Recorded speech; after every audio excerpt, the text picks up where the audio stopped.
de vivre là tout seul comme ça. C'est très troublant. J'arrivais, je regardais dans chaque pièce, je me disais, mais y a personne là en fait, je suis tout seul.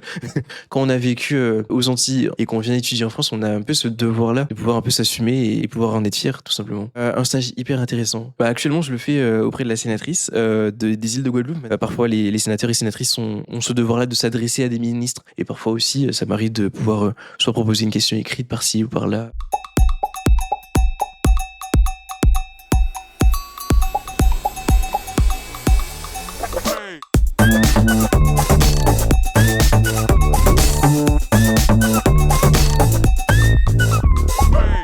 Bonjour à tous et bienvenue dans Micro et Rago, le podcast où on vous donne le micro et vous nous racontez vos ragots. Aujourd'hui, on est avec Mathius. Bonjour à tous et à toutes. Bonjour à toi aussi.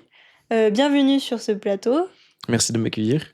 Comment tu te sens aujourd'hui ? Mais très à l'aise. Franchement, je sais pas si les viewers voient le plateau, mais franchement, c'est très beau. Il y a de l'espace. On ne dirait pas pour le coup, mais il y a beaucoup d'espace. C'est très confortable et moi, j'ai hâte de cet échange-là. Tu mettrais 5 étoiles sur TripAdvisor ? Oui, même plus s'il faut. Mais oui, là, pour le coup, je pense qu'on respecte tous les critères. Donc Mathius, c'est un ami un cousin de quelqu'un qui est dans l'équipe technique. Tu es né en France. C'est ça. En Hexagone. C'est ça. Et tu es parti après en Guadeloupe, c'est ça ? C'est ça. Dans les alentours de peut-être 3-4 mois, de ce que mes parents m'ont dit, s'ils m'ont pas menti, je suis retourné en Guadeloupe du coup pour grandir. Donc les études, que ce soit le primaire, le secondaire. Et une fois que j'ai dû passer du coup au supérieur, là j'ai décidé de m'orienter plus vers l'Hexagone, faire des études en Hexagone. Pourquoi vous êtes parti là-bas du coup ? Alors donc moi je suis né donc en 2004, dans le 93, à Blanc-Ménil précisément. Et mes parents en fait ils avaient déjà vécu une dizaine d'années en France, si je dis pas de bêtises. Et en fait ma sœur était déjà née en 2000, donc 4 années avant. Et en fait ils pensaient déjà à repartir. Donc ils attendaient un peu l'occasion pour. Et ma mère, elle supportait de moins en moins le froid, la fraîcheur, toujours devoir se couvrir. On les connaît les Antilles en Guadeloupe, en France, ils sont toujours avec des écharpes, toujours très couverts, parce qu'on s'habitue jamais finalement au frais. Et donc ma mère, elle expliquait déjà à mon père que voilà, il fallait qu'on puisse trouver une occasion pour rentrer. Et donc ça a été moi, en fait, cette occasion entre guillemets. Donc une fois que je suis né, ils ont décidé peut-être 3-4 mois après de partir de façon définitive en Guadeloupe. Donc le territoire, le très bel archipel où ils sont tous les deux nés. Mais ils se sont pas rencontrés là-bas, c'est ça qui est intéressant. Et donc du coup, ils sont rentrés peut-être fin d'année 2004, donc vers novembre-décembre par là. Et donc là, c'est bon, je suis resté de manière définitive, même si ça m'empêchait pas de remonter parfois, remonter entre guillemets en hexagone. Mais voilà, j'ai surtout passé la plupart de ma vie en Guadeloupe, c'est ça. Justement, raconte-nous un peu, c'est quoi de passer son enfance en Guadeloupe ? En fait, j'en ai de vagues souvenirs, surtout parce que j'étais très jeune quand je suis retourné, mais je pense qu'il n'y avait pas mieux comme expérience qui pouvait m'arriver, au sens où c'est vrai que souvent les personnes ont tendance à associer le fait que j'ai grandi au fait que j'y sois né également. En fait, je considère comme si j'y avais toujours vécu depuis la sortie du ventre de ma mère jusqu'à quand j'ai décidé de partir en Hexagone. Non, vraiment, je pense que c'est formateur, c'est de l'expérience. C'est super intéressant aussi au niveau de l'identité. Surtout quand on est un afro-descendant, je trouve de pouvoir voilà, avoir cette forme de connexion avec son territoire d'origine. Et moi, je sais que ça a été, moi, je pense que ça a été les meilleures années de ma vie avant de connaître effectivement l'expérience de l'Hexagone. C'était aussi loin de sa famille, ses amis d'enfance, et loin de son expérience qu'on se fait jusqu'à son départ. Donc voilà, moi, dans l'ensemble, je dirais que c'était très important, mais je pense pas que ça devait être suffisant. Fallait que je puisse découvrir autre chose, et je pense que c'est ce sur quoi on va aller tout à l'heure. Oui, parce que du coup, on racontera après ta venue en Hexagone. Toi, tu as une sœur. Oui, c'est ça. Quel est ton lien avec ta sœur et tes parents ? Très proche, très proche. Le lien se résume actuellement à FaceTime. Parce qu'on s'appelle souvent. Je lui raconte toujours tout dès que j'ai un moment de libre. Et je pense qu'elle aussi, parce qu'elle travaille aussi. Pardon de te couper, désolé, mais c'est surtout pour ton enfant, dans ton enfance. Dans mon enfance, un lien très proche aussi. Je pense que le fait qu'on ait 4 ans, eu 4 ans d'écart, pas plus, et en plus 3 ans, parce que du fait que j'ai sauté une classe 3 ans au niveau de la scolarité, ça a vraiment renforcé un peu ce lien qu'on avait. La plupart du temps, je pense que quand j'avais besoin d'aide, que ce soit en français ou en mathématiques, elle était très douée en mathématiques d'ailleurs, elle m'aidait, elle m'accompagnait. Elle a eu aussi un peu ce rôle de parent, mais pas avec la figure très paternelle soit du papa, soit maternelle de la maman, mais un rôle à part entière de la sœur, mais de la sœur, donc de la grande sœur, qui a un peu ce rôle de garante quand mes parents sont pas là ou même lorsqu'ils sont là. Et parfois ça a mené parfois à quelques éclats de voix entre mes parents et elle. Mais c'est vrai que je le remercierai toujours parce que et d'ailleurs si elle est là, bah, je lui passe le bonjour, mais je la remercierai toujours parce que dans son enfance, je pense qu'un garçon, surtout un petit garçon et donc il y a une grande sœur, a toujours besoin de ce cadre. Parce que souvent on est enfin nous garçons surtout, on est très influencés et donc d'avoir un peu ce cadre-là, comme une sœur ou un grand frère, une grande sœur ou un grand frère, je pense que ça aide beaucoup. Voilà. Ouais, t'a permis de grandir, sur la «bonne voie» entre Voilà, guillemets. c'est ça, de garder les pieds sur terre, d'avoir, ce cadre un peu qui permet vraiment d'éviter de faire, un peu tout et n'importe quoi et aussi, bon, bien sûr, l'éducation de mes parents, mais je pense que le rôle de ma sœur est dans mon enfance et dans mon développement personnel est indéniable, ouais. Oui, c'est sûr que de toute façon, les grands frères ou grandes sœurs, quand ils sont présents, Mmh, en tout cas, c'est sûr que ça aide, fortement à développer, son caractère et sa manière de vivre, c'est ça ça, c'est sûr. Ta sœur justement, elle est elle est venue en c'est Hexagone ça. quand tu avais 13-14 ans, c'est ça? Quand j'avais à peu près 15 ans, c'est ça, oui, même plutôt, ouais, 13 ans exactement. Comment tu l'as vécu? Je pense que j'y pensais déjà. Je pense que j'y pensais déjà un petit depuis un petit moment. Je savais que c'était une personne enfin, c'est une fille très brillante, maintenant une femme très brillante, qui avait à cœur de pouvoir se donner à fond dans ses études, qui avait toujours cette, volonté de toujours, pouvoir se dépasser, se surpasser constamment. Elle était dans à l'époque, pour les anciens du bac, dans la filière SI, donc sciences de l'ingénieur, une filière qui est particulièrement intense, peut-être l'une des plus dures. Bon, bien sûr, ES, bon, ça reste quand même très compliqué, mais et si c'est vrai que déjà il n'y en a pas énormément de femmes. Elle était parmi, l'une des seules avec peut-être 3 ou 4 filles, dans sa classe, donc elle avait un peu ce devoir-là de pouvoir montrer qu'elle aussi elle assurait, d'autant plus en tant que femme noire en Guadeloupe et je pense qu'elle l'a brillamment fait parce que, enfin moi j'ai juste vu évoluer et passer chaque étape avec en finissant avec de très bonnes moyennes, souvent dans le top 3, 4 ou 5 de sa classe et donc tout naturellement elle s'est dirigée vers des études d'architecture.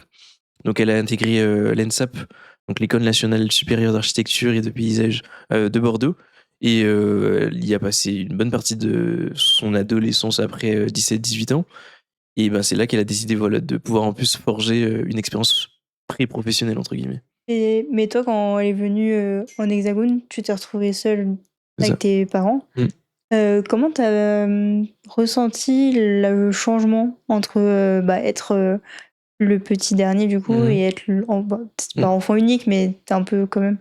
Bah, paradoxalement, je pense que ça a été un peu l'effet inverse. On peut penser effectivement que lorsqu'on vit tous les 2, grande sœur, grand frère ou grand frère, petite sœur et cetera, on peut penser qu'en fait, finalement, ce sera toujours le petit qui aura un peu ce rôle de privilégié. Enfin, je pense que jusqu'à ce que ma sœur parte, c'était le cas. Mais une fois qu'elle est partie, en fait, enfin, j'ai un peu perdu ce privilège que j'avais et je pense que ça a été une bonne chose aussi dans un certain sens. Parce que souvent, lorsque ma sœur était là et que parfois je faisais des bêtises et qu'elle haussait le ton, par exemple, mes parents systématiquement lui disaient: «Alors attention, c'est notre rôle, c'est à nous de faire un peu cette réprimande». Mais c'est vrai que quand elle est partie, bah, du coup, j'étais «livré à moi-même» entre guillemets. Bien sûr, j'avais mes parents, mais en fait, ce rôle-là qu'elle de comment dire? D'éponge qu'elle avait, au sens où, elle prenait toujours pour mes «bêtises» entre guillemets, bah, en fait, elle était plus là pour le faire, donc ou pour l'assurer et donc du coup, j'ai dû juste, en fait, faire face à mes responsabilités et ça m'a permis vraiment de me préparer, en fait, finalement, à mon départ qui allait arriver plus tard. Mais vraiment, lorsqu'elle est partie, je pense que je l'ai jamais vraiment réalisé. C'est vrai que c'était très compliqué émotionnellement et cetera de savoir que la personne avec laquelle j'avais toujours vécu allait partir à plus de 6 000 kilomètres de chez moi et que j'allais la voir peut-être une fois, 2 fois par an et donc non, finalement, je pense que le début, c'était une question d'adaptation. On s'appelait souvent et puis petit à petit après, l'habitude est venue et a perduré. Et vis-à-vis de tes parents, est-ce que ça a changé, enfin, tu nous as dit du coup tu as perdu un peu ton statut, mais quel type de relation tu avais avec tes parents? Je pense que jusqu'à ce qu'elle parte, enfin normal et même après qu'elle soit partie normal, même si c'est vrai que bon, c'était un peu plus compliqué au niveau, des relations que j'entretenais avec mon père parfois. Parce que c'est vrai que bon, avant qu'elle soit là, on se parlait un petit peu, bon c'était pas ça a jamais été vraiment une relation, où on se parle énormément, enfin souvent c'est des relations comme ça père-fils, où parfois c'est très conflictuel, ou parfois ce sont des opposés de masculinité en réalité. Donc parfois ce sont, des relations qui sont même très compliquées à assurer de façon pérenne et de façon convenable et cordiale. Mais je pense que parfois on arrive à faire des efforts et on en a fait, hein, après le départ de ma sœur.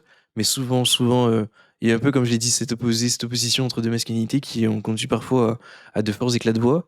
Et en fait, je pense que le recul avec le fait que je sois parti désormais, je pense que j'arrive à me dire que parfois ça devenait nécessaire.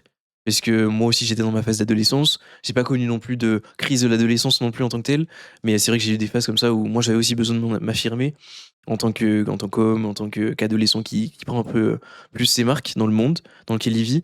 Donc je pense que ça aussi, ça a conduit à ça. Bah, avec ma mère, ça a toujours été une relation très fusionnelle, tout comme mon père, mais un peu à moindre mesure.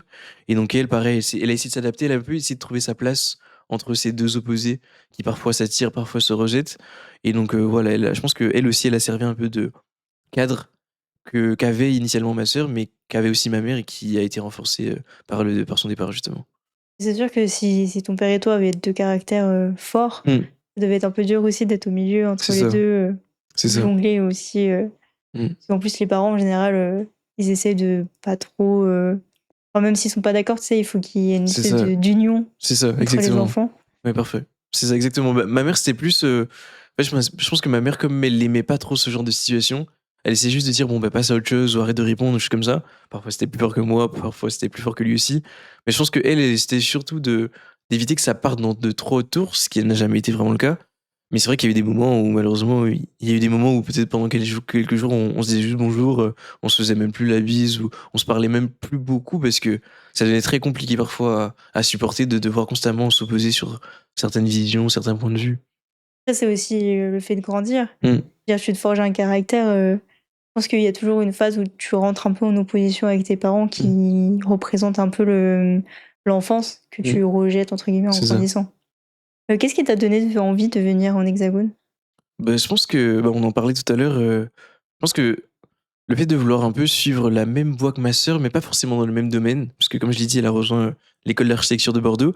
Moi, je savais que j'avais besoin de cette émancipation, notamment du fait de mes, échanges avec mes parents, mais j'avais surtout besoin de me découvrir une nouvelle identité ou une identité un peu plus cachée, un peu plus, «souterraine» entre guillemets, qui, moi, je pense, attendait que cet espace de «liberté» entre guillemets pour pouvoir, enfin s'afficher au grand jour. Et donc c'est comme ça que j'ai essayé de saisir un peu cette opportunité. Je sais que moi, j'ai toujours été quelqu'un de très curieux, qui a toujours la volonté d'aller, enfin c'est cette fuite en avant constante permanente, de toujours vouloir en apprendre plus, parfois vouloir brûler les étapes, parfois à mes dépens. Mais j'avais en fait, besoin de cette, confirmation que je savais m'affirmer seul dans un espace où, je connais personne, où je suis livré à moi-même, et pouvoir aussi, faire preuve de maturité, ou si c'est pas le cas, de pouvoir, en fait la renforcer, ou tout simplement la développer. Et donc voilà, c'est un peu comme un défi que je l'ai vécu, mais aussi comme une nécessité.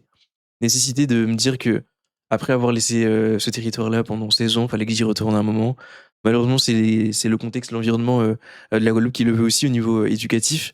Il y a énormément de formations qui sont dispensées, mais malheureusement pas la totalité.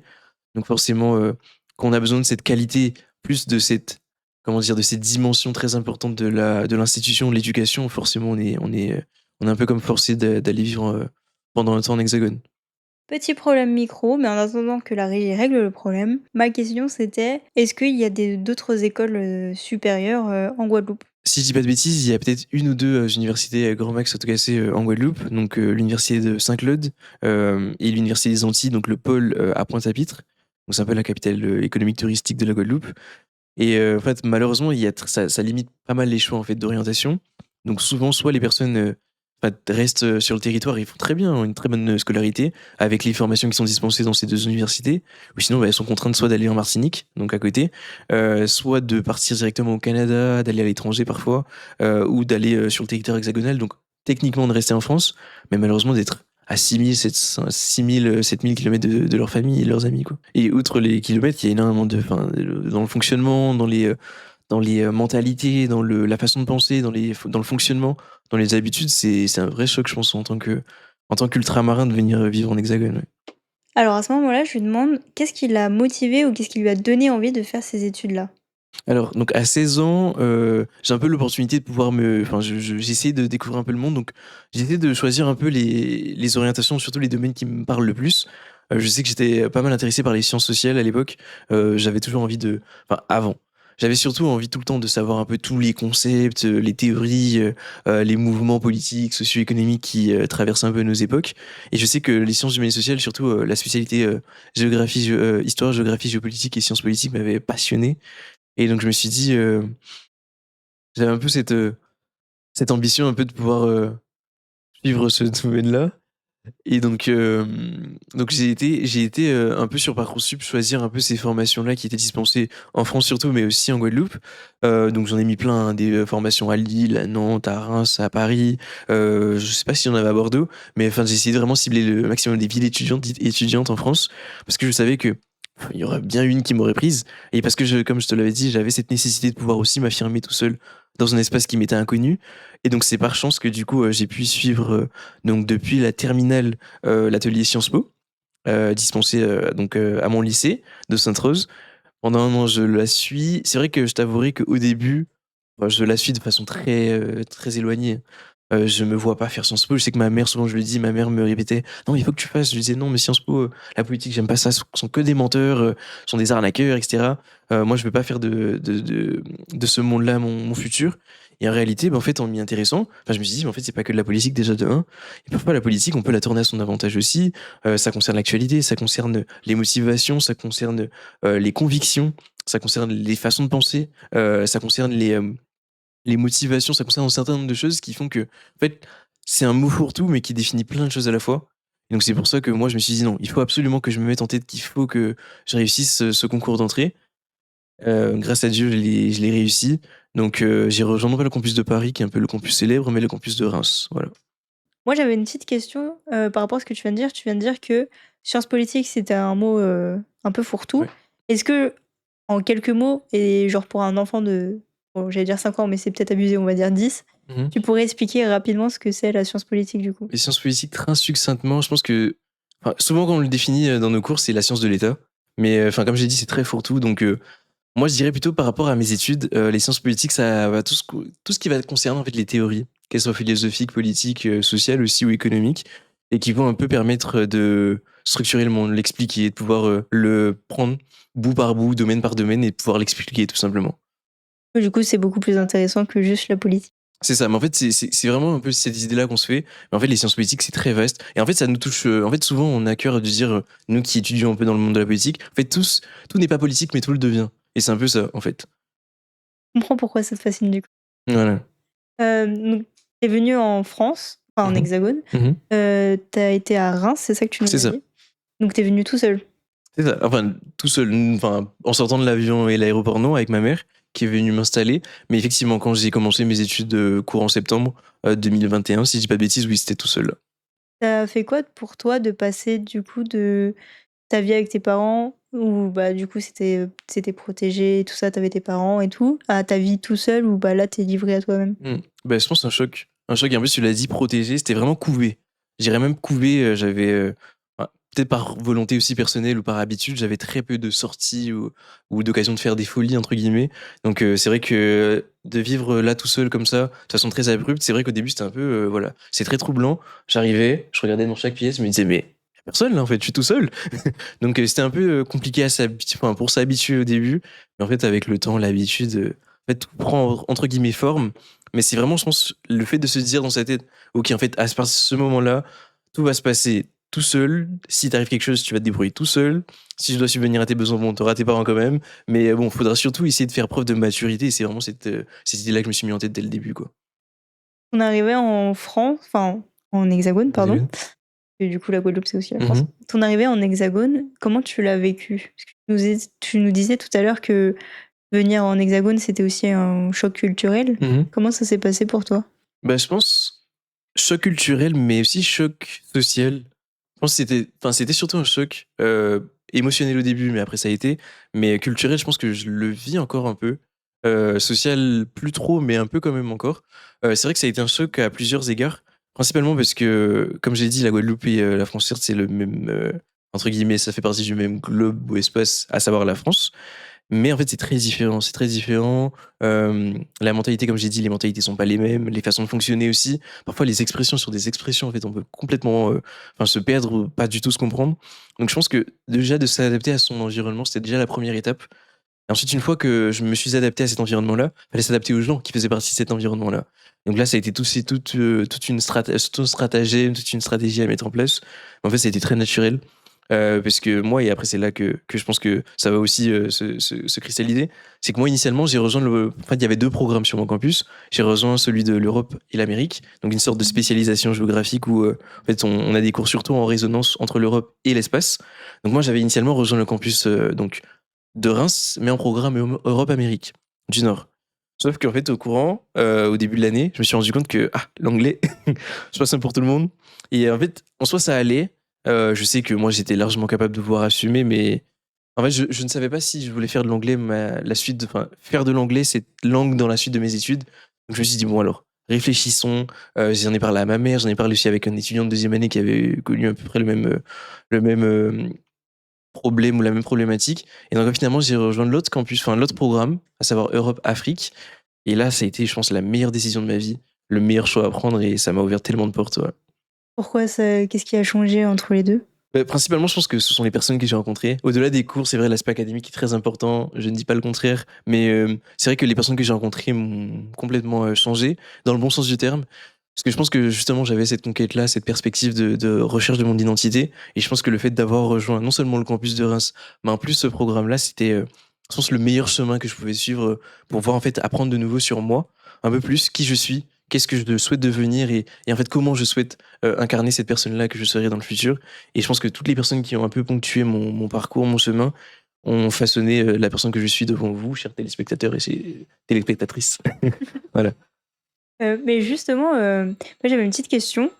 Je connais d'autres Antillais, dont certains que tu connais aussi, Mhm. qui m'ont dit qu'en arrivant en Hexagone, il y avait comme une impression que c'était un peu un monde à part, la Guadeloupe, les Antilles en général. Et c'est un peu comme si même en France, on avait très peu de connaissances sur Mhm. les Antilles. Est-ce que tu l'as ressenti aussi? Je pense que je l'ai ressenti. Je pense que c'est surtout sur les remarques et sur les regards qu'on appose sur nous. Je pense que ça, enfin, j'ai même pas envie de dire, enfin, c'est vraiment de l'ignorance. Enfin, le mot qui devrait caractériser un peu cette impression, ce ressenti, c'est vraiment de l'ignorance, au sens où, en fait, on fait partie, tu l'as dit, du même espace, enfin, du même État, la France. En fait, c'est tellement à des années-lumière et une distance kilométrique assez importante. Et en plus, on n'est pas le plus loin, le territoire le plus loin de l'Hexagone. En fait, ça se ressent dans les discussions, dans les façons de se concevoir aussi, de se représenter. Enfin, sur des remarques du type est-ce que vous avez des routes? Est-ce que vous, comment vous fonctionnez en termes de déplacement? Est-ce que vous avez des transports? Est-ce que Il y ça a vraiment des fonctionne? gens qui t'ont demandé ça? Il y a vraiment des gens qui pensent ça. Et en soi, parfois, j'ai même plus envie de leur en vouloir. En fait, quand on est au début, on se sent très agressé dans sa personne, en disant, en fait, je suis pas un extraterrestre non plus. Enfin, je vis dans le même, enfin, sur la même terre que toi. Mais c'est vrai que parfois, ça relève juste de l'ignorance. Donc, soit faut faire un peu cette posture, faut adopter un peu cette posture pédagogique en disant, oui, je te l'assure. Alors, je vais te montrer une carte, une photo. T'inquiète pas, il y a une voiture, il y a une maison, c'est bien construit, t'inquiète pas, c'est pas en plastique ou quoi que ce soit. Et après, en fait, on passe dessus. Forcément, c'est au fur et à mesure, en fait, ces remarques-là s'estompent. Mais c'est vrai qu'au début, il faut vraiment adopter un peu cette posture très professeur pour éviter les éclats de voix ou pire. Oui, il faut pas se vexer, c'est pas C'est ça. personnel, en C'est fait. ça. C'est ça C'est exactement. quoi la chose vraiment la plus chelou qu'on t'ait demandé? Je pense que en fait, je pense que c'était sur une question sur des trottoirs.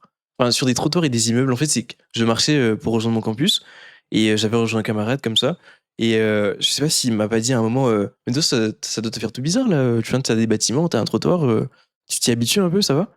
Je lui ai dit enfin, je m'y suis habitué. Ouais, enfin, j'ai toujours vécu ça. Donc, je sais pas, oui, en France, oui. Mais enfin, c'est des remarques comme ça qui. Et je pense que ça a été un peu celle qui m'a un peu plus marqué. Parce que je la raconte souvent, c'est vrai. Mais je pense non, c'est des remarques comme ça qui témoignent, comme je l'ai dit, de l'ignorance et de la nécessité que nous, en tant qu'ultramarins, quand on vient en Hexagone, on doit aussi pouvoir se faire un peu cet étendard, ce porte-étendard de notre culture, de notre origine, de notre identité propre, qu'est ces identités guadeloupéennes, ultramarines et antillaises de surcroît. Mais c'est un peu comme si t'étais un peu l'ambassadeur. Oui, bon, j'aime pas trop ce terme-là, mais oui, c'est un peu ça. C'est un peu, c'est déjà représenter sa culture, mais en être fier. Parce qu'il y en a beaucoup qui, soit vivent en France tout le temps, ils sont sont originaires des Antilles ou ultramarins de façon générale, et ont du mal un peu avec cette origine-là. Ou il y en a d'autres, ils y vivent. Malheureusement, bon, enfin, ils l'incarnent pas, enfin, à bon escient ou de façon très honnête. Et donc, ils vont juste te dire, oui, non, moi, je suis d'origine là-bas, ça a mâché, mais c'est tout, en fait. À part ça, ils s'intéressent pas plus à leur histoire, à leur culture. Et donc nous, je pense que non, quand on a vécu aux Antilles ou dans les Caraïbes et qu'on vient étudier en France, on a un peu ce devoir-là de pouvoir un peu s'assumer et pouvoir en être fier, tout simplement. C'est sûr que en métropole, en Un hexagone, hexagone? pardon, moi j'ai fait du coup mes études ici et c'est sûr que je sais que en comparant notre programme scolaire avec le vôtre, alors que pourtant c'est le programme français, Mmh. même juste là, venant de là, déjà on a des différences, C'est ça. donc forcément on peut pas connaître la même chose que vous. Mmh. C'est Ouais, non, c'est trop, sûr. C'est sûr. trop, éloigné. Oui, c'est ça et je trouve même, au-delà de ça, je pense qu'il y a un profond, je sais pas, comme s'il y avait une volonté stricte et ferme, probablement de l'éducation nationale ou je ne sais pas, en fait, de ne pas forcément vouloir vraiment mettre l'accent sur ce que l'on devrait, en fait, connaître. Par exemple, je prends un exemple très clair, je pense que des personnes qui, par exemple, ont vécu, de la cô du côté est de la France, que ce soit à Strasbourg, en tout cas dans des, régions qui, à un moment ont été allemandes ou ont été très influencées par, cette présence germanique ou même cette culture germanique. Je pense qu'ils aimeraient aussi apprendre, qu'est-ce qui s'est passé en Alsace, en Moselle, en Lorraine, un peu plus que je pense que des personnes qui ont vécu à Paris, qui ont eu un tout autre, cours de l'histoire. Pareil, je pense que nos cultures à nous, ultramarines, devraient pouvoir être enseignées aussi dans des manuels. Parce que je pense que connaître son histoire, c'est savoir, qui on est, ce qu'on représente et vers quoi on se destine, ou vers quoi on s'oriente et malheureusement, c'est souvent ce manque-là qui fait foi et qui malheureusement nous conduit à devoir aussi parfois soit renier notre identité, notre origine et devoir tenir des discours pas très sincères ou très honnêtes, en réalité. Il y a un gros commentaire, je Mmh. vais lire. Alors on m'a Alors si, il y a quelqu'un qui dit, «Le fait de vivre en hexagone a-t-il changé ta perception de ton identité?» C'est une bonne question. C'est une bonne question parce que je pense que comme tu sais, je t'en ai parlé tout à l'heure, je parlais de cette recherche perpétuelle d'identité, surtout quand j'étais, en Guadeloupe, avant mes 16 ans. Je pense que le fait d'arriver en hexagone, ça a été vraiment un choc. Un choc au sens où, en fait, je savais d'où je venais, mais je savais pas vraiment qui j'étais. Je pense que je savais d'où je venais au sens où, bon, je disais, «Oui, tu viens d'où?» «Bah, je viens de Guadeloupe, voilà, je suis né en Bloménil, mais j'ai toujours grandi et vécu en Guadeloupe». Mais, qui j'étais vraiment dans le fond? Bah, c'était dur pour moi de me dire: «Bah, je suis guadeloupéen» et ça. Non, non, j'étais français. Moi, ma référence, c'était Général de Gaulle, moi, j'étais fier des épopées de la France, non seulement durant, la Seconde Guerre mondiale lorsqu'on a réussi à vaincre les Allemands, mais, je pense que là encore, il fallait que j'aille un peu plus loin. C'est un peu cette histoire-là qui malheureusement aussi fait foi dans les manuels scolaires, mais je pense que ça va au-delà. Surtout en tant qu'afro-descendant, je pense que les personnes qui sont originaires du continent africain aussi, ils peuvent le vivre parfois lorsqu'ils grandissent en France. Je pense, de se dire: «Mais en fait, j'ai un peu cette double culture et cette double culture, je dois pas la nier, je dois pas l'amoindrir. En fait, au contraire, je dois l'assumer, l'incarner et la porter haut et fier» et je pense que c'est un peu cette perspective-là que j'ai pu, moi, prolonger et affermir notamment, au travers de mes rencontres à Reims et puis au Canada, on y viendra de toute façon. Mais je pense que vraiment cette double culture-là, elle a été pour moi une vraie force et encore aujourd'hui une vraie force, dans mes relations sociales. Oui, donc venir en hexagone, ça t'a permis de te trouver, en fait. C'est ça. En fait, c'est quitter, son espace où on a toujours baigné, où on a toujours eu l'impression qu'on était, en fait, comme un poisson dans l'eau, sans mauvais jeu de mots, mais en fait, venir en hexagone, c'était vraiment cette possibilité pour moi de savoir, en fait, d'où je venais vraiment. En fait, qu'est-ce que ça impliquait le fait que je vienne de Guadeloupe? Voilà. On va revenir sur toi qui, du coup, arrives justement en hexagone. Comment ça s'est passé ton intégration dans ton école? Agréablement surpris, mais très bien. Très bien, en fait, les personnes qui sont de façon générale, dans le milieu universitaire, le personnel administratif ou les étudiants et étudiantes, je pense qu'ils sont de façon, générale «très bien disposés» entre guillemets. Ils ont pas d'a priori négatifs ou quoi, ils sont juste, dans cette idée de vouloir rencontrer du nouveau monde, se faire de nouveaux amis. Souvent, il y en a beaucoup qui ont quitté, même s'ils ont pas quitté leur famille à 6 000 7 000 kilomètres, ont quitté parfois leur cocon familial à 300 et quelques kilomètres, en quittant par exemple le sud de la France pour rejoindre le nord. Non, je pense qu'on a tous été très disposés au début, en tout cas, à pouvoir rencontrer, un peu s'élargir nos relations sociales. Donc moi, je dirais que j'ai été bien accueilli. Je pense que le fait d'arriver en plus sur le campus de Reims, en province, donc pas dans la capitale, les métros, les transports, ça a été une force pour moi et une chance aussi. Donc je pense non, mon intégration elle s'est très bien passée pour le coup. Pas du niveau du que ça s'est bien passé niveau social, donc tu as pu aussi te faire plein de Oui, nouvelles bien connaissances, sûr, nouvelles bien amies, tout sûr. ça? Oui, c'est ça, bah, j'en ai parlé du fait que justement ce programme que j'ai rejoint, vers le milieu de mois de septembre 2021, ça a été la meilleure décision de ma vie. Et je pense que voilà, tout l'ensemble des personnes, j'en avais déjà rencontré aussi en programme Europe-Amérique avant, mais les personnes que j'ai surtout rencontrées en programme Europe-Afrique qui m'ont vraiment marqué. Et encore aujourd'hui, je parle avec eux pour la plupart, notamment une un peu plus d'ailleurs, si elle se reconnaîtra. Mais je pense que ouais, vraiment les rencontres que je me suis faites à Reims, elles ont franchement marqué mon existence et continuent de me marquer tous les jours. Ouais. Est-ce que tu peux nous parler un peu de tes études? Comment Mhm. ça se passe, par exemple tes premières années, tout ça? Les premières années, bon, surtout je parlerai de la première parce que celle-ci, elle a été de plein de rebondissements, de tout, de plein d'efforts en fait. Je pense que la première année, c'est la plus dure. Souvent, on le dit, la première année, c'est la plus dure. Et c'est vrai. C'est pas faux. Ils ont pas menti. Je pense que, d'autant plus si on quitte un peu ce cocon familial, peu importe d'où on sort, et qu'on vient s'installer pour la première fois seul à Reims, surtout à Reims, je pense que là, c'est vraiment un choc. Et moi, je l'ai vécu un peu comme ça. Je pense qu'au début, j'étais très sévère avec moi-même, au sens où je me disais, non, mais alors, Mathis, tu viens d'Hexagone, enfin, tu viens de Guadeloupe, t'es arrivé en Hexagone, tu as fait 6000 bornes, tes parents, ils payent l'école, ils payent le logement, et tu oses, tu es un peu, je sais pas moi, avoir des difficultés au début, à te trouver une sorte de place, à assurer un peu au niveau des études. Non, j'étais très sévère avec moi-même, et je pense que c'était pas forcément la meilleure des attitudes à adopter. Je pense que c'est une question d'adaptation. Et une fois que courant d'année, peut-être fin d'année, début d'année suivante, on s'adapte, ça va beaucoup mieux. On s'affermit, au niveau de sa résistance mentale aussi, c'est beaucoup plus important. Et je pense qu'au fil des années, ça devient une sorte de parcours de santé, entre guillemets, même si bon, il y a des hauts et des bas. Mais c'est vrai qu'au début, la première année, elle est très, très, très structurante. Ouais. Pourquoi tu t'insistes beaucoup sur le surtout à Reims? Surtout à Reims, parce que je pense que d'être venu à Reims, c'est pas comme d'être venu à Paris. Je pense que si j'étais venu à Paris, probablement ça aurait été beaucoup plus dur. Et en fait, c'est paradoxal parce qu'on pourrait se dire oui, non, mais c'est la capitale, j'avais plein de monde autour de moi, enfin, plein de monde, plus ou moins parce que j'étais venu aussi avec quelques amis de Guadeloupe à Paris, enfin en France, et eux ils étaient à Paris. Mais en fait, je pense que ça a été là de le vivre maintenant en master. Je pense que là, j'aurais pas pu vivre ça dès le début de mon arrivée. Le fait de devoir prendre des transports, les métros, les RER, les TER, les Transiliens, enfin vraiment, j'en passe et des meilleurs. Franchement, je pense que ça, comme adaptation, c'est l'une des plus structurantes, je pense, dans la vie d'un étudiant. C'est sûr que, en tout cas Paris, région parisienne, tout le monde se perd. Mm, Même par exemple, moi j'ai habité en banlieue, j'ai dû passer par la case Paris pour mes études, mm, j'étais perdue. mm, Pourtant, je prends les transports depuis que je suis petite, tu vois? mm. Et donc je peux comprendre. Mais Reims, c'est beaucoup plus calme, c'est ça? Et Reims, enfin, c'est vraiment, je pense, souvent, je regarde même parfois les classements de villes étudiantes.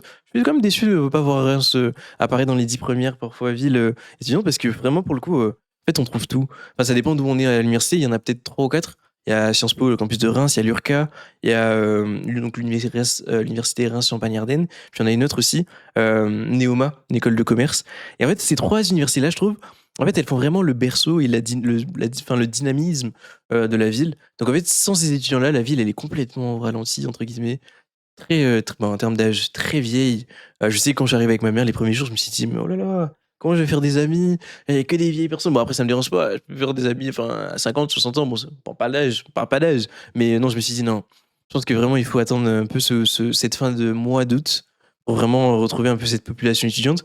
Et agréablement surprise, parce que pour le coup, elle était là, elle était bien présente. Elle a bien rythmé chaque jour, chaque saison de la ville. Donc, je pense que Reims, c'était le meilleur départ possible pour moi. Ouais.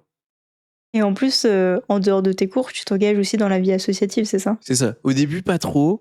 Je sais que moi, j'étais vraiment focus sur mes études. Je me suis dit, alors attends, c'est vrai que bon, c'est important de pouvoir aussi se faire des expériences associatives, bénévoles, etc. Mais d'abord, concentration, une chose à la fois, étape par étape. Donc je me suis dit, non, d'abord se concentrer sur les études. Et dans le courant du deuxième trimestre, enfin semestre, je sais qu'on me propose, il y a une opportunité pour moi qui se présente pour rejoindre une contre-liste lors des campagnes étudiantes. C'est quoi une En fait, contrôliste? l'événement global général, c'est la campagne étudiante. En fait, c'est un événement qui revient chaque année, souvent en début d'année, donc vers mars à peu près, pour déterminer les associations un peu permanentes ou semi-permanentes qui vont euh, servir ou entre guillemets œuvrer sur le campus. Et donc en fait, on retrouve Sciences Po Environnement, on retrouve le bureau des arts, le bureau des élèves, l'association sportive.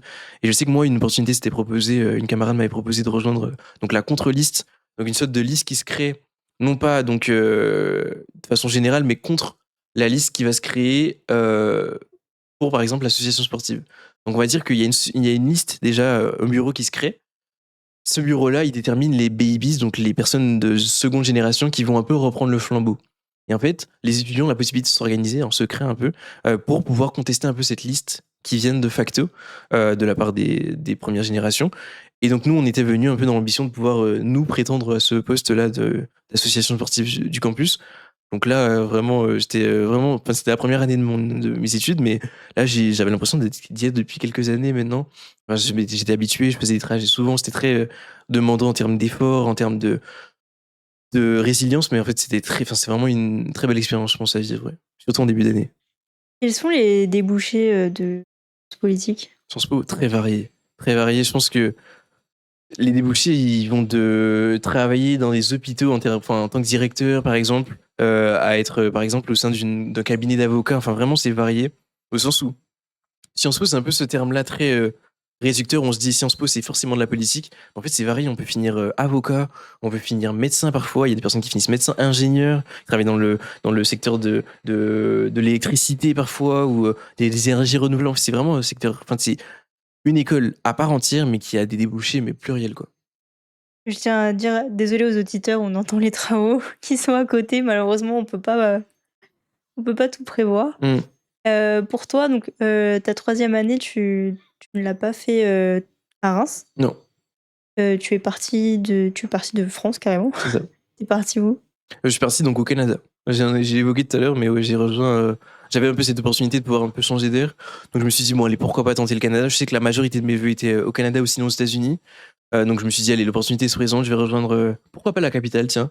Comme je sais que j'avais un peu esquivé la capitale en France, je me suis dit, allez, là je vais rejoindre la capitale politique et enfin, surtout administrative du Canada, donc Ottawa. Et donc j'ai rejoint l'Université d'Ottawa, voilà. Donc c'était un peu comme une mission à l'étranger, c'est ça? Une mission, peut-être une découverte à l'étranger. Je pense que, ouais, je pense que le départ au Canada, j'ai un peu vécu comme une sorte de découverte supplémentaire. Je sais que j'avais eu un peu cette expérience pendant 2 ans en France, mais là, je me suis dit, bon, le Canada, ça va être différent. Moi, déjà, je m'attendais à ne voir aucun noir. Et j'ai été très surpris parce qu'il y en avait beaucoup. Pourquoi tu Ouais, parce que je me suis dit, t'attendais? Canada, c'est froid. Et on nous connaît, nous, les noirs. Enfin, je suis désolé, quoi. Le froid, c'est pas facile. Enfin, je sais qu'en France, on essaye déjà de. Hein. Donc, au Canada, je pense que ça aurait pas été l'endroit où j'aurais retrouvé, je pense, le plus de personnes noires. Mais agréablement surpris parce que j'en ai rencontré énormément. Des personnes surtout du continent africain, d'Afrique de l'Ouest surtout, Sénégal, Côte d'Ivoire, Bénin, Togo. Enfin, il y avait vraiment de toutes les origines et ça, c'était une étape magnifique de ma vie. Pendant un an, phénoménal, quoi. Et tu nous as dit que du coup, tu avais participé au programme donc, Afrique, tout ça, Ouais, Europe-Afrique. Europe-Afrique. Pourquoi avoir décidé de ne pas, enfin, pourquoi ne pas être parti là-bas Mm. justement?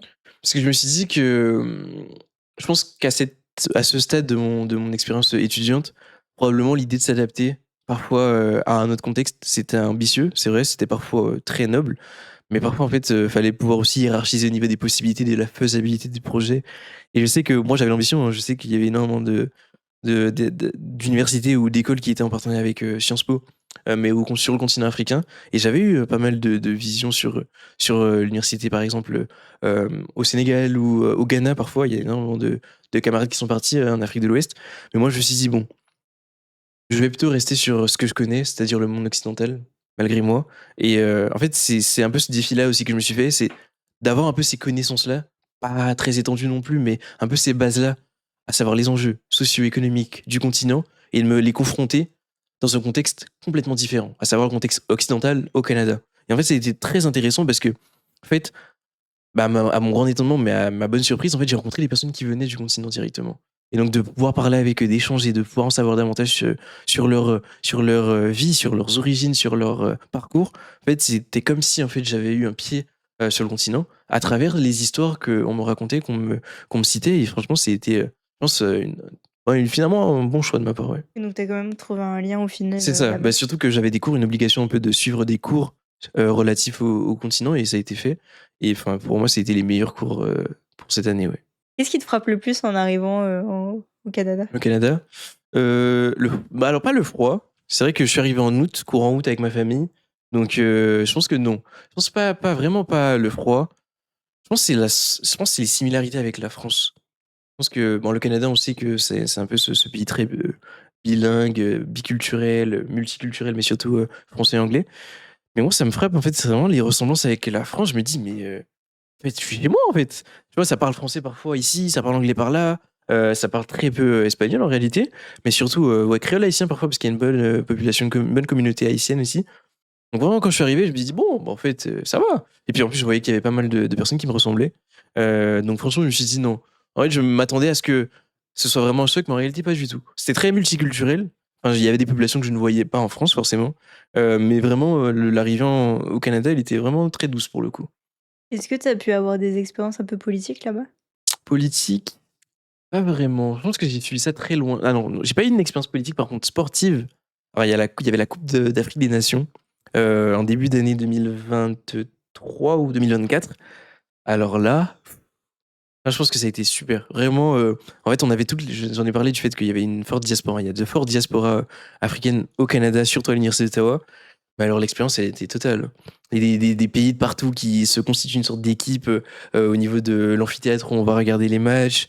La Côte d'Ivoire qui en plus remporte la coupe à la fin. Je pense que c'était une expérience à vie. Donc, pas politique, mais en fait, tout aussi bien. En fait, sportive, elle était tout aussi bien. Ouais. Donc tu t'es quand même bien amusé. Oui, ah oui, oui, bah, j'ai eu de tout, je pense. Je dirais pas que je suis parti en vacances, mais j'en suis ressorti rafraîchi, en fait, je dirais. Après ça, donc c'était qu'un an et tu reviens en Hexagone? C'est ça. Enfin, d'abord en Guadeloupe, un D'abord en petit Guadeloupe? passage pour les vacances, et surtout parce que j'avais pas de logement en France, j'étais sans abri. Enfin, voilà quoi, j'avais pas de domicile, parce que j'avais dû rendre le mien en fin mai. Fin mai, lorsque j'ai dû retourner en Guadeloupe pour partir après au Canada. Donc non, je suis revenu d'abord en Guadeloupe, histoire de revoir ma famille aussi. Et puis après, ouais, c'était le grand départ pour le master en France, ouais, en hexagonal. Et du coup, tu l'as fait dans quelle ville cette fois? À Paris. À Paris, le départ, bah là, passage obligé, hein, malheureusement, fallait le faire. La capitale, le retour, le grand retour avec la capitale. Je pense que comme je suis arrivé assez tôt, donc courant juin, début mi-juin, je pense que ça a été. J'ai pas vécu non plus un trafic hyper important, énormément de voyageurs par-ci, par-là, les rues bondées ou des réseaux de transport presque saturés. Non, non. Je pense que ça s'est fait par étapes, comme un peu à Reims. Mais ouais, le grand retour à Paris, c'était surtout ça. Du coup, tu as fait une case en Guadeloupe. C'est ça. Est-ce que en allant là-bas, donc tu as été chez tes parents, j'imagine, Mhm. est-ce que tu as vu une différence entre ta relation d'avant et ta relation Ouais. de nouveau adulte, entre Ouais, guillemets? ouais, ouais, ouais, c'est le cas, hein. Vraiment, c'est le cas de le dire. Je pense que la différence, elle se sentie directement lorsque je suis revenu. Je pense que là, mes parents me voyaient encore tel quel comme leur enfant. Mais alors là, niveau liberté, enfin vraiment, c'était radicalement différent par rapport à lorsque je suis parti pour le Canada, justement. Parce que, encore une fois, quand je suis revenu chaque année après mes études en France, c'est vrai que bon, il lâchait un peu du lest, mais ça restait quand même très, très léger. Mais là, quand je suis revenu du Canada, il n'y avait pas de souci, je prévenais quand même quand je sortais. Mais très peu de scepticisme par rapport à avant. Et ça, je l'ai vraiment très bien pris, ouais. Je me suis dit, enfin, en fait, ça évolue un petit peu. Ça devait, en fait, je savais que ça arriverait, mais quand je ne savais pas, et agréablement surpris, ouais. Ils t'ont aidé aussi à réemménager après à Paris? Oui, enfin, ma mère est venue m'accompagner. C'est toujours ma mère qui m'accompagne pour les installations. Souvent, bah, sauf au Canada où ils étaient vraiment à trois avec ma sœur et mon père. Mais là, ouais, ma mère, on est parti. Jean, ma sœur, qui était à Bordeaux, comme j'ai dit, nous a rejoint à Paris également pour nous aider. Parce que là, la différence, c'était que je prenais la décision, enfin, ma mère a pris la décision de prendre un logement non meublé. Donc là, vraiment, c'était ma sœur architecte en herbe était là vraiment pour pouvoir tout modéliser un peu. Voilà, c'est vraiment un début ou c'était un départ pour tout, quoi. Tout commencer un peu à nouveau, quoi. Et du coup, tu as eu plein de nouveaux départs, toi. Ouais, c'est ça. Bah, un peu, hein. Enfin, de manière régulière, ouais. C'est ça. Et donc, ton père n'était pas venu en France? Enfin, en Euh, Hexagone? Pas lors de mon installation en un an, mais il est venu après, ouais, vers mars 2025 par là. Ok. Ouais, ça doit te faire du bien aussi de quand ils reviennent en Hexagone. Bien sûr, bah, c'est super important, mais je sais que si je les vois pas dans le courant de l'année, en fait, je vais les voir quand je vais finir un peu cette année scolaire qui se finit souvent en mai-juin. Et parfois, j'ai pas la volonté de revenir tout de suite, parce que j'ai envie de profiter un peu de ces rues que j'arpente, mais dont je ne profite finalement jamais, parce que je vais toujours à l'école. Mais ouais, je voulais un peu profiter un peu cet hexagone et cette capitale que j'avais pas vraiment connue finalement. Et donc, non, ouais, je pense que le fait qu'il soit venu parfois par intermittence en France et surtout à Paris, c'était vraiment, je pense, une bouffée d'oxygène. Ouais. Alors, on a quelqu'un dans les commentaires qui dit: est-ce que tu es vraiment à Paris même ou est-ce que tu es un peu en banlieue? Les pieds entre les deux. Je pense que bah, j'habite en banlieue, mais j'étudie à Paris, enfin, intramuros, donc ouais, je suis entre les deux, quoi. Donc, tu passes quand même ta vie intramuros. C'est ça, intramuros, ouais, je pense que oui. Mais enfin, je pense que je connais beaucoup plus les alentours intramuros d'où j'étudie que les alentours de chez moi, par exemple en banlieue. Alors, tu as dit en remplissant le formulaire, enfin, en faisant ton entretien, que tu as eu, une discussion qui a un peu changé, un peu enfin, pas ta vie, mais ta manière de voir les choses avec ton père. Mhm.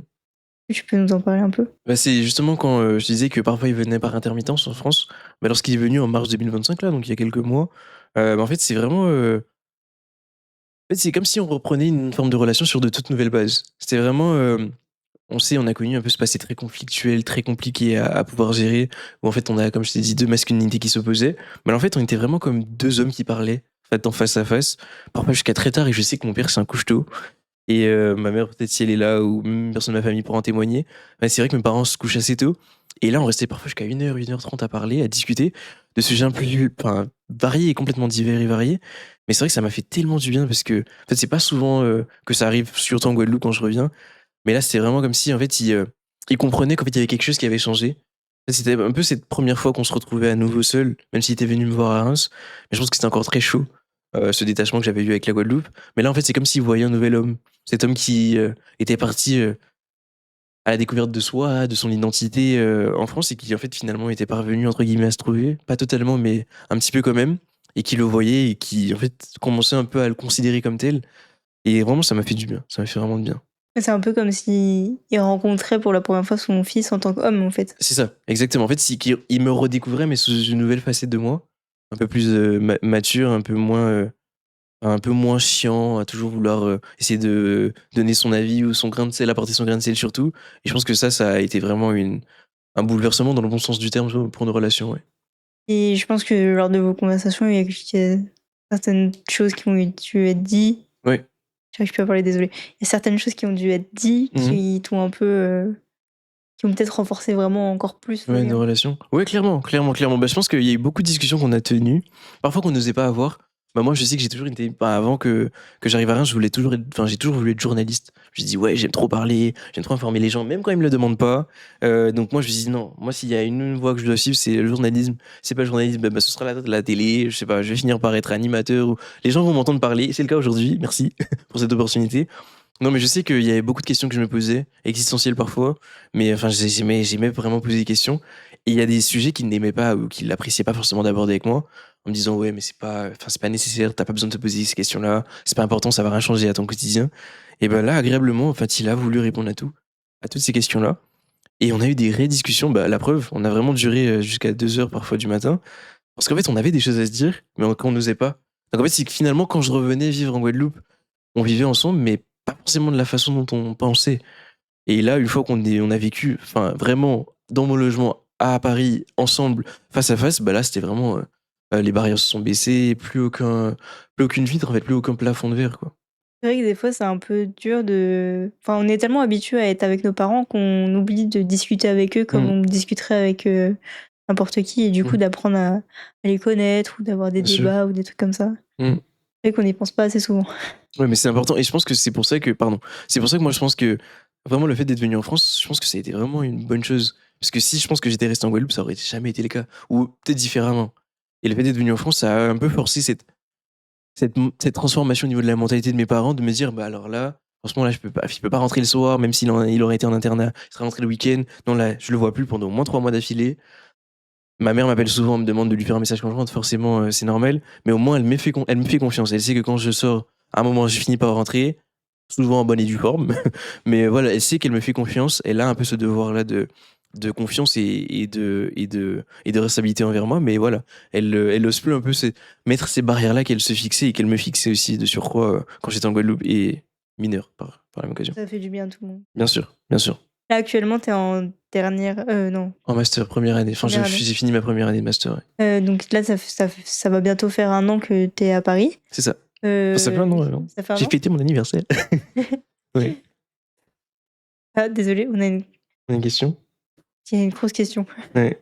Alors, on a une autre question dans le live, donc qui dit: «Après, il y a des sujets, tu l'impression que c'est tabou, les parents s» désolée, j'arrive pas à lire. Les parents souvent prennent l'habitude. Bah, si tu veux, vas-y, Ouais, lis je peux le lire. commentaire. Bah, un commentaire de Kenrick 9715 qui dit après des sujets, t'as l'impression que c'est tabou aussi. les parents souvent prennent l'habitude de pas aborder des sujets avec toi parce que tu es trop jeune, mais quand tu grandis, du coup, par habitude, ces sujets-là reviennent pas toujours sur la table alors qu'il faudrait. Et c'est vrai. Très bonne remarque, Henrik. Parce que c'est vrai, on s'en rend compte tous les jours, en fait. En plus, vous en parliez dans votre podcast, l'idée de est-ce que l'âge doit vraiment essayer de un peu cette justificatif pour des sujets qui seraient abordés ou pas. Et moi, j'étais vraiment un peu d'accord avec l'intervenant qui était là à ma place et qui disait en fait non. Enfin, l'âge, c'est pas une question de maturité ou pas. Enfin, je peux avoir 18 ans et être très mature ou avoir 35 ans et ne pas l'être. Donc, je pense que c'est une question vraiment de mentalité et de en fait, c'est de ce cap-là qu'on veut passer. Est-ce que moi, en tant que parent, si je suis parent plus enfin, quand je serai parent plus tard, ou moi en tant qu'enfant, enfin, ou en tant que fils actuellement, je suis prêt à aborder des sujets? Est-ce que moi, j'ai l'impression que je vais avoir le retour que j'espère? Pas forcément une façon de penser directe, mais au moins un retour construit, développé, qui me laisse un peu cette marge pour la discussion. Et je pense que cette marge-là, je l'ai trouvée quand je suis revenu déjà au Canada, mais là, actuellement, dans les discussions de mes parents, enfin, il y a des sujets qu'on aborde. Maintenant, je me dis, waouh, enfin, je suis pas hyper âgé non plus, mais je me dis franchement, c'est sympa parce que au moins j'ai des parents qui commencent à me faire confiance et qui osent aborder des sujets qui parfois étaient tellement tabous. Je me disais, mais en fait, il y a des secrets inavoués en fait. Ouais, c'est ça, c'est que tu arrivé à un âge où tu peux discuter d'ego à ego, en fait. C'est ça. C'est ça. Bon, il y a des sujets forcément que j'ose pas forcément aborder avec eux parce que je me dis que c'est pas le moment où que c'est pas nécessaire ou ça urge pas. Mais c'est vrai que là, si demain je me dis, ah bah tiens, je vais aborder tel sujet, bah je vais appeler ma mère, je vais appeler mon père, je vais appeler ma soeur. Et j'aurai aucun souci parce que je sais qu'à minima, ils vont me répondre. S'ils me répondent pas, bon, bah ce sera plus tard. Mais ils vont pas me rembarrer comme ça aurait pu être le cas si j'étais un peu plus jeune. Donc merci pour ce commentaire. Merci. Nous, aujourd'hui, donc tu nous as dit donc aujourd'hui, tu es en master, première année de master, C'est ça. donc 1 an à Paris, félicitations. Merci beaucoup. Hem, j'ai oublié ma question. Avec le commentaire, j'ai oublié ma question. Oui, pardon. Tu es actuellement en stage, c'est ça? Oui, c'est ça, exactement. Comment ça se passe? Bah, déjà, où tu le fais ton Ouais, stage? bah actuellement, je le fais auprès de la sénatrice des îles de Guadeloupe, Madame Solange Nady, au Sénat. Et j'ai commencé là récemment, enfin je crois que c'était la semaine dernière, mardi 10 juin. Et donc voilà, là, fin de semaine, ça fera bientôt 1 semaine que j'ai commencé. Un stage hyper intéressant, hyper formateur, parce que je pense que, comme je te l'ai dit, en tant qu'ultramarien, on a un peu ce devoir-là de représenter sa double culture, enfin guadeloupéo-française, entre guillemets. Et ça, vraiment, je le vois tous les jours auprès d'elle, mais au sein du Sénat de façon générale, parce que c'est une institution publique, parce que c'est une institution politique qui a aussi ce devoir-là de faire voter la loi ou de pouvoir de traiter des sujets qui sont hyper structurants dans notre pays. Et dans notre pays, ça comprend aussi les territoires d'outre-mer. Et je pense que c'est aussi à ça s'attachent nos représentants, nos parlementaires. Et d'être auprès d'eux pour pouvoir en discuter et de pouvoir en apprendre davantage, c'est super intéressant. Et donc voilà. Me voilà. Est-ce que, tu pourrais nous résumer, très rapidement, hein, qu'est-ce que Vas-y. c'est du coup, les sénateurs, le Ouais. parlement et tout ça? Le Parlement, donc institution, enfin 2 institutions politiques qui structurent un peu les 3 pouvoirs, donc judiciaire, législatif et exécutif. Donc là, c'est plus le législatif, donc avec la loi. Donc là, c'est vraiment donc l'Assemblée nationale d'un côté avec les députés et le Sénat avec les sénateurs et sénatrices qui se chargent de ça, de ce vote de la loi. Et en même temps, tu contrôles l'action du gouvernement. Donc en fait, si vous voulez, pour faire simple, ça adresse toujours un enfant de 10 ans. Donc pour faire simple, je pense que le Parlement, ça va être un peu l'espace où les citoyens seront représentés et où se décident des lois qui vont leur être appliquées, en fait, leur être appliquées, ou qui leur seront appliquées. Donc en fait, voilà, c'est un peu cette usine à loi qui fonctionne tous les jours. Bon, il y a une forme de césure, une rupture, entre guillemets, pour permettre quand même aux personnes qui travaillent de pouvoir aussi profiter de vacances. Mais en fait, voilà, c'est un peu cette usine-là qui fonctionne tout le temps et qui structure en fait notre vie tous les jours, quoi. Oui, mais justement, tu dis que c'est tous les jours, ça veut dire que tous les jours, il y a des nouvelles lois? Tous les jours, on en discute. Tous les jours, en fait, c'est pas une nouvelle loi chaque jour. Enfin, souvent, c'est le cas. Souvent, lorsque, en fait, en début d'année scolaire, mais donc en fin d'année globale, en fait, on vote les budgets, que ce soit les budgets de l'État ou même les budgets de la sécurité sociale. Enfin, c'est une période tellement intense. Pour en avoir discuté avec pas mal de personnes qui travaillent dans ce milieu-là, il y en a très peu de moments de sommeil, quoi. Donc, en fait, c'est une usine qui fonctionne souvent et qui finalement en fait impacte pas mal parce que on le regarde souvent dans les infos. Ah, il y a déficit ici. Ah, il y a un manque d'argent ici. Ah, il y aurait une restriction au niveau des. En fait, on sait toujours en fait, quelles sont les conséquences, mais on sait jamais d'où ça vient. Mais en fait, ça vient d'ici aussi. Ça dépend des lois qu'on veut, ça dépend des orientations qu'on prend. au début de l'année ou même au niveau des institutions politiques. Et en fait, ça finit par en fait concerner vraiment le citoyen le plus lambda possible, peu importe où il habite, quoi. Donc du coup, toi, ton stage doit être très intéressant. Bah, en fin d'année, ouais. Surtout en fin d'année parce qu'en fait, on est un peu vers ce relâchement un peu. Bon, on continue un peu cette intensité-là que connaît un peu ce parlement-là, fait cette institution-là. Mais en fait, ouais, surtout cette année, de voir un peu les dernières étapes avant la fin avec les vacances, c'est vraiment hyper intéressant. Ouais. Surtout au Sénat, en plus, c'est très structurant. Toi, du coup, vu que t'es en stage, tu fais quoi? Ben, enfin, comme j'ai commencé la semaine dernière, c'est surtout au niveau de l'accompagnement de la sénatrice. Donc ça va concerner, enfin, tout bêtement, sa communication, comment elle peut formuler certains discours parfois, certains passages, comment elle se représente aussi sur les réseaux sociaux, parce qu'elle a un peu ce devoir-là de pouvoir aussi tenir au courant ses électeurs et électrices, ou même sa population de qu'est-ce qu'elle fait en fait. On sait qu'elle est élue par les grands électeurs, mais en fait, il faut qu'elle puisse aussi renseigner sa population sur quelles sont ses activités, quelles sont ses missions. Donc, elle le fait. Et par mon biais, parfois, quand je lui propose de telle ou telle communication, ou même de façon générale sur certaines décisions qui vont être prises. Parfois, il y a des adresses. Parfois, les sénateurs et sénatrices ont ce devoir-là de s'adresser à des ministres pour des situations qui concernent directement leur territoire. Et parfois aussi, ça m'arrive de pouvoir soit proposer une question écrite par-ci ou par-là. Voilà. Et donc ça va, t'arrives à quand même, enfin tu peux ou tu pourras en tout cas, être quand même un petit peu impliqué. Ouais, bien sûr. Bah, moi, je sais que je me fais un peu cette ambition de pouvoir aussi m'impliquer, parfois même quand ça m'est pas demandé. Je pense que l'initiative, c'est un peu la base de tout développement. Se faire vraiment une expérience, c'est aussi pouvoir se dire qu'on a cette volonté de pouvoir aussi prendre des initiatives, de pas attendre que quelqu'un nous dise ah tiens, je voudrais que tu me fasses ci. Bien sûr, forcément, elle va nous donner des tâches, mais parfois, en fait, il faut qu'on soit force de proposition, surtout étant donné notre jeune âge, notre vision du monde, notre expérience de la vie. On doit aussi être cette force de proposition, de suggestion parfois s'il le faut, mais surtout de proposition, parce que en fait, on compte sur nous aussi pour les sujets qui nous concernent directement. Sûr qu'on entend souvent dire les jeunes c'est l'avenir et Mmh. pour le coup c'est vrai, Ouais, enfin, surtout en politique. c'est ça. Bah, surtout en politique, mais pas que, hein, dans tous les domaines. Je pense que les jeunes, c'est l'avenir. Je sais que je parlais avec un ami qui est aussi à Paris depuis le début de ses études, qui est arrivé aussi en même temps, à la même année que moi, et qui, lui, est en école d'infirmier. Et je sais qu'il me disait oui, mais franchement, on aura besoin de toi dans le pays, en parlant de la Guadeloupe. Mais je lui dis en fait non, on aura besoin de nous tous. On aura besoin de nous tous. C'est vrai que la discussion de retour au pays, elle revient souvent sur la table. Mais je pense qu'on aura besoin de nous tous. En fait, chaque domaine est important. En fait, c'est cette force-là politique que constitue l'État, ou le peuple en général. En fait, il ne fonctionne que si tous les éléments fonctionnent et fonctionnent bien et arrivent à s'articuler. Parce que si on a un État fort, mais que en fait les domaines tels que la santé ou l'éducation ne fonctionnent pas, en fait, on est à un moment lésé.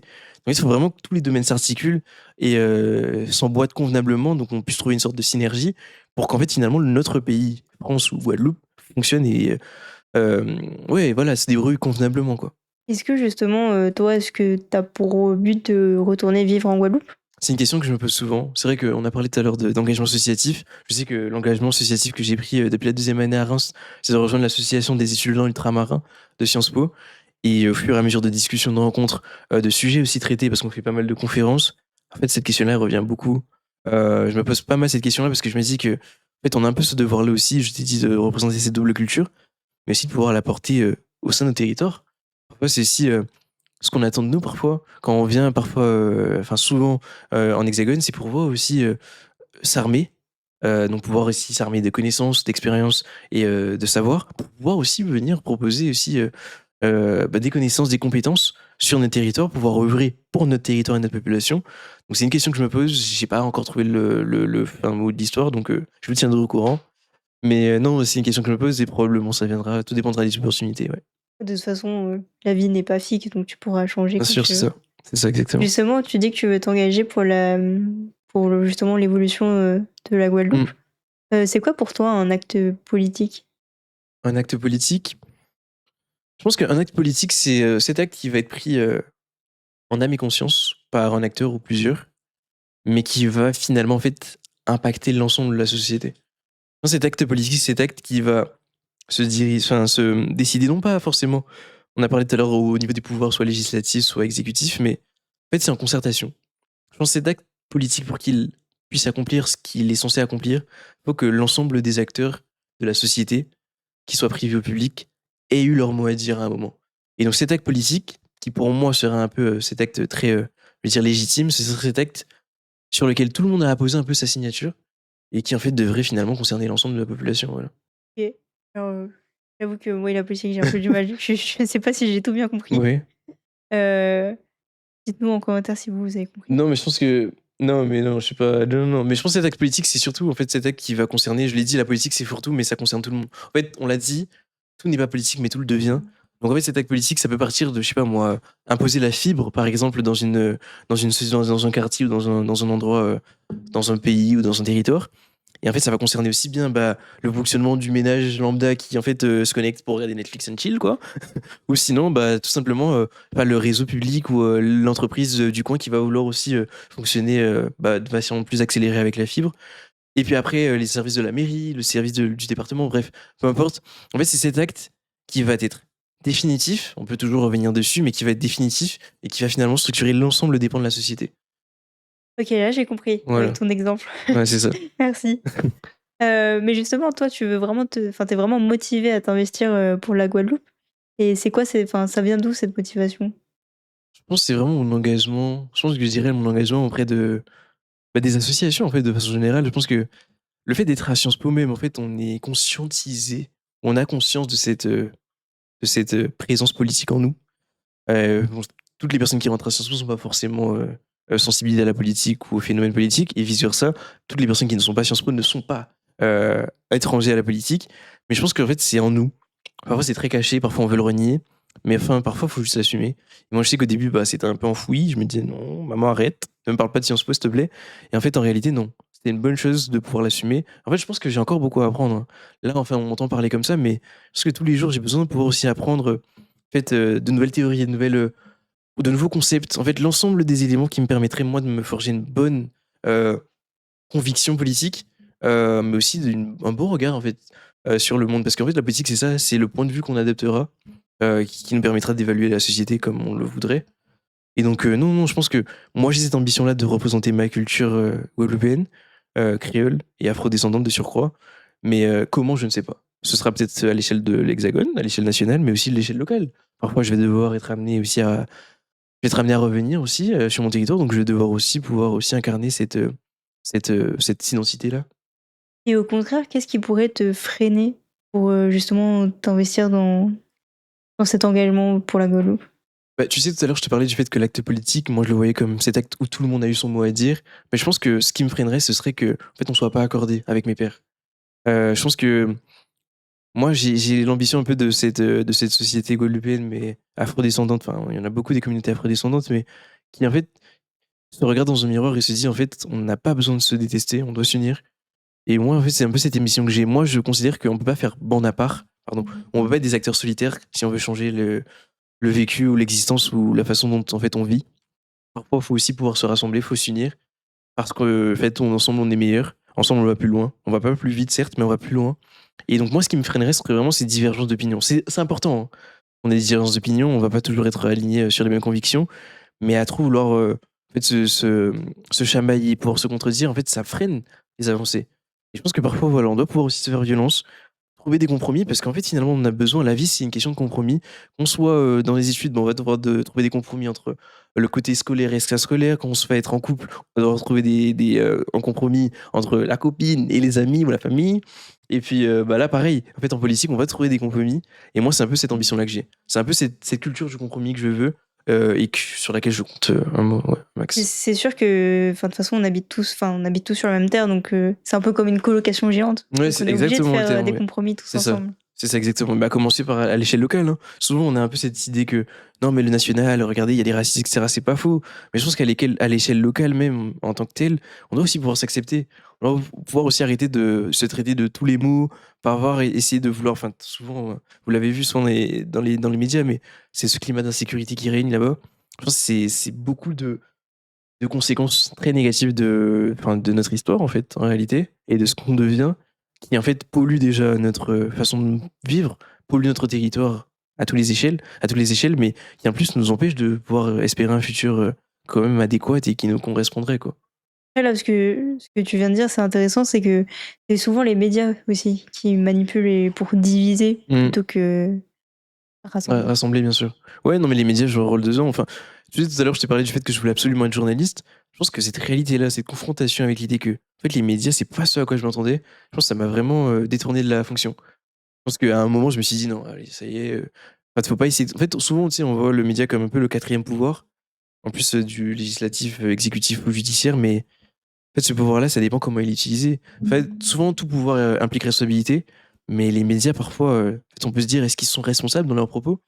Est-ce qu'ils parfois ils servent pas des intérêts, et souvent c'est le cas, qui nuirait en fait complètement à l'union de la société. La société, elle est censée s'unir, pas forcément s'aimer d'amour fou, mais elle est censée pouvoir aussi trouver ces compromis-là qui la rassemblent. Et malheureusement, les médias, parfois, les sujets qui sont traités, c'est terrible. Enfin, je regardais hier, on en discutait avec ma copine hier, le fait que Mediapart a publié une statistique quand même assez effrayante, que CNews, par exemple, le média, enfin la chaîne CNews, a pendant 330 jours sur 365 utilisé le mot soit immigration, soit islam ou musulman dans son bandeau, dans ses bandeaux en fait, Ça, c'est une dans vraie ses titres. statistique du C'est coup? une vraie statistique qui est parue là hier ou avant-hier.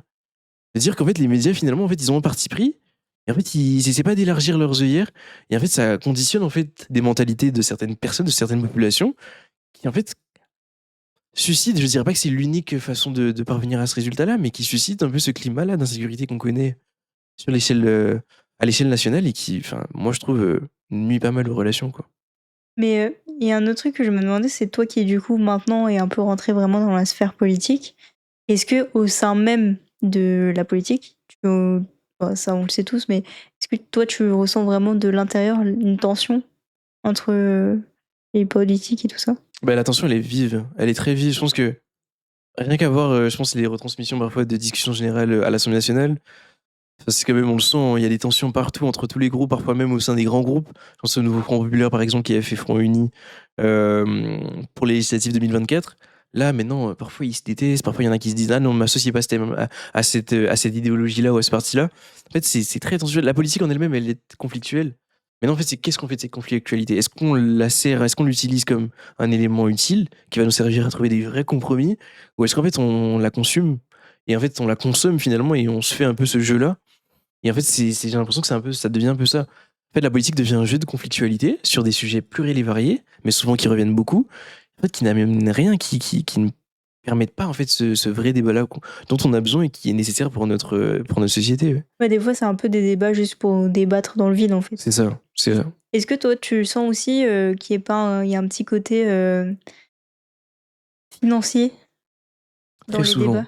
Très souvent, bah, pas tout le temps entre les politiques entre eux-mêmes, mais je pense, on parlait des médias tout à l'heure, le quatrième pouvoir. Je pense que, enfin, derrière, il y a clairement des intérêts financiers. Je citais tout à l'heure CNews, mais que ce soit BFM TV ou des grands groupes comme par exemple, le JDD, le Journal du dimanche, qui est un peu cet hebdomadaire, de journal papier, mais qui est aussi, sur les réseaux sociaux ou la sphère numérique. En fait, souvent, en fait, on regarde des plus on fouille, en fait, on trouve juste des grands noms de l'entrepreneuriat ou des grands noms du monde des affaires, mais qui souvent ont des idéologies un peu tendancieuses. Enfin, pour en citer quelques-uns, BFM TV, c'est Rodolphe Saadé qui a racheté le groupe récemment, qui était avant, qui était détenu par Drahi. En fait, c'est des grands groupes comme ça, qui sont détenus par des milliardaires, millionnaires.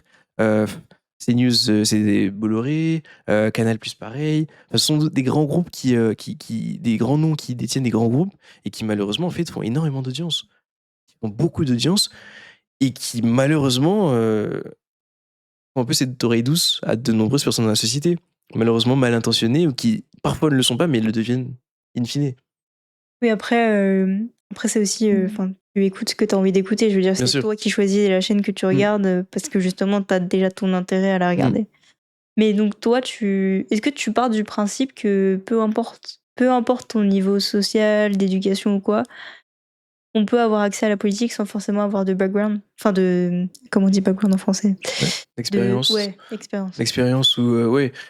Je pense que c'est une question qu'on se pose d'autant plus désormais, je pense depuis les années, peut-être le 21e siècle, cette idée d'égalité des chances.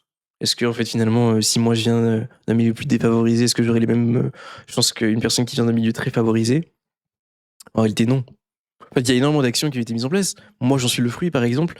Je sais que mon lycée a été classé en zone d'éducation prioritaire.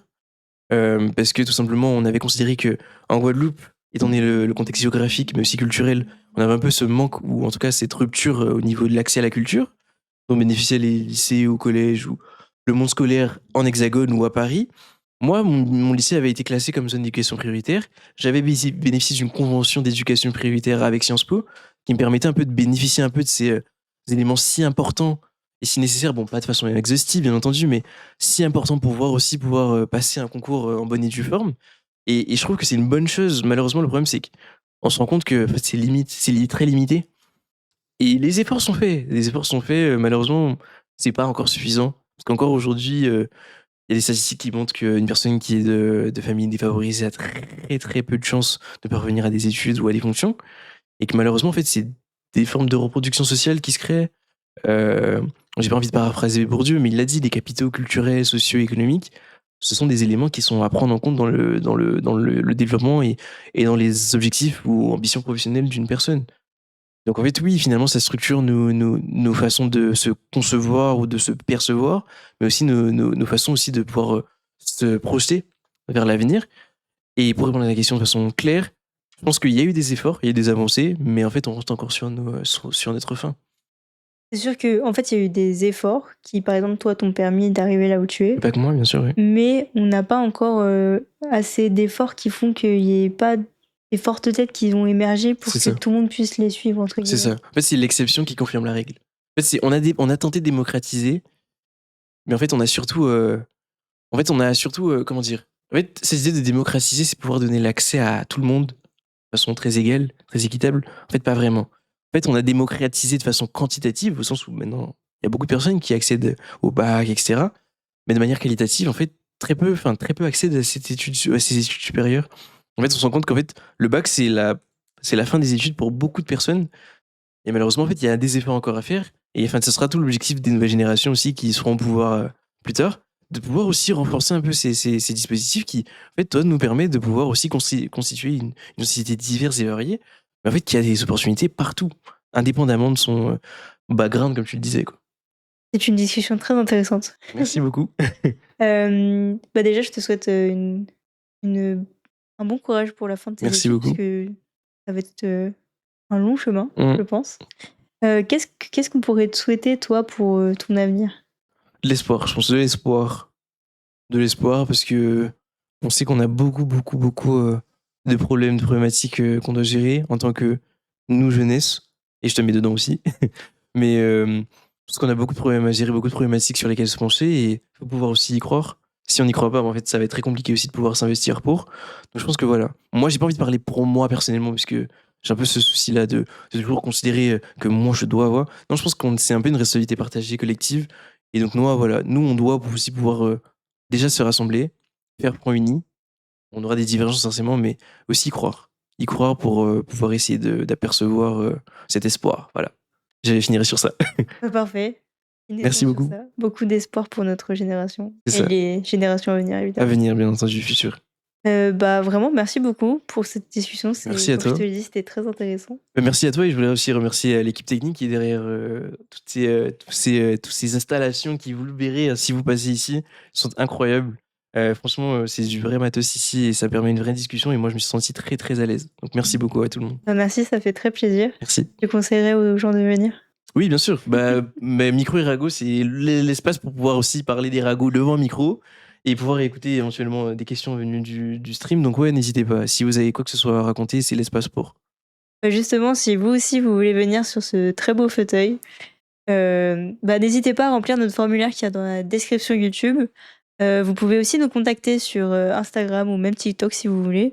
N'hésitez pas aussi à vous abonner du coup sur nos réseaux sociaux. Donc je répète, Instagram, YouTube, TikTok, bah, Twitch, parce que là on est en live sur Twitch. Donc vraiment n'hésitez pas.